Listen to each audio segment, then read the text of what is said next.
சிறந்த துணை நடிகருக்கான தேசிய விருதை வென்றுள்ள சமுத்திரகனி விருது வென்றது மகிழ்ச்சி அளிப்பதாக தெரிவித்துள்ளார். அவர் தற்போது செய்தியாளர்களை சந்தித்து வருகிறார். நேரில் பார்ப்போம். வெற்றி சார் போன் பண்ணி பேசும்போது கூட சிரிச்சாரு.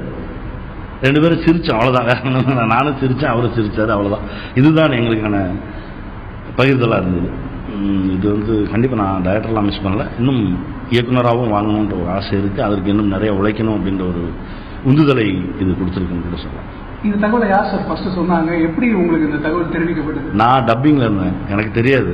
போன் அடிச்சுக்கிட்டே இருந்திருக்காங்க, நான் சைலண்ட்ல போட்டு வச்சுட்டு நான் டப்பிங்ல இருந்தேன். அப்புறம் எடுத்து பார்த்தா திடீர்னு பார்த்தா ஒரு 15-20 மிஸ் கால் இருந்தது.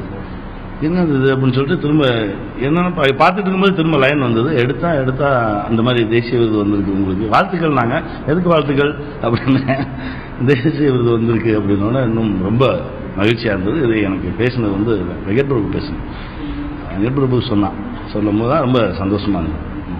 இளையராஜா சாருக்கு இந்த முறை கிடைச்சிருக்கு, அதுவும் அவருடைய 1000வது படத்துக்கு கிடைச்சிருக்கு. அதை பற்றி ராஜா சாருக்கு ஒவ்வொரு வருஷமும் கொடுக்கணும். ஏன்னா என்னுடைய அப்பா திரைப்படத்தின் ரீரெக்கார்டிங் அப்பதான் எனக்கு அவர் கூட இருக்கிறதுக்கான வாய்ப்பு கிடைச்சது. காலை 7 மணிக்கு ஒவ்வொரு ஷாட் பை ஷாட் அவரே நோட் பண்ணி அவரே மியூசிக் பண்ணது. நான் ஒரு 11 நாள் அவர் பக்கத்துலேருந்தே பார்த்தேன். இத்தனை வருஷம் இத்தனை படங்கள் எடுத்து நான் மிஸ் பண்ணிட்டேனே அப்படின்னு நான் நினைச்சேன். அவர் கூட இருக்கும்போது இன்னும் ஒரு பெரிய இறை சக்தி நம்ம கூட இருந்த மாதிரி ஒரு ஃபீல் இருந்தது. ராஜா சாருக்கு இது மட்டும் இல்லை, அவர் பண்ணக்கூடிய ஒவ்வொரு படத்துக்குமே கொடுக்கணும் அப்படின்ட்டு. பொதுவாகவே இந்த மாதிரி தேசிய விருதுகள் வழங்கும்போது தமிழ் மொழிக்கு, தமிழ் திரைப்படங்களுக்கு உரிய அங்கீகாரம் வழங்கப்படுதான்னு ஒரு விவாதம் ஒவ்வொரு முறையும் வரும். அதில் உங்க கருத்து? எனக்கு தெரிஞ்ச வரைக்கும் ஒவ்வொரு முறையும் நம்ம தமிழ் திரைப்படங்கள் போய் வாங்கிட்டு தான் வந்துட்டு இருக்கு. ஏன்னா இந்தியாவில் ஒரு 12 மொழிகளில் படங்கள் எடுக்கிறாங்க.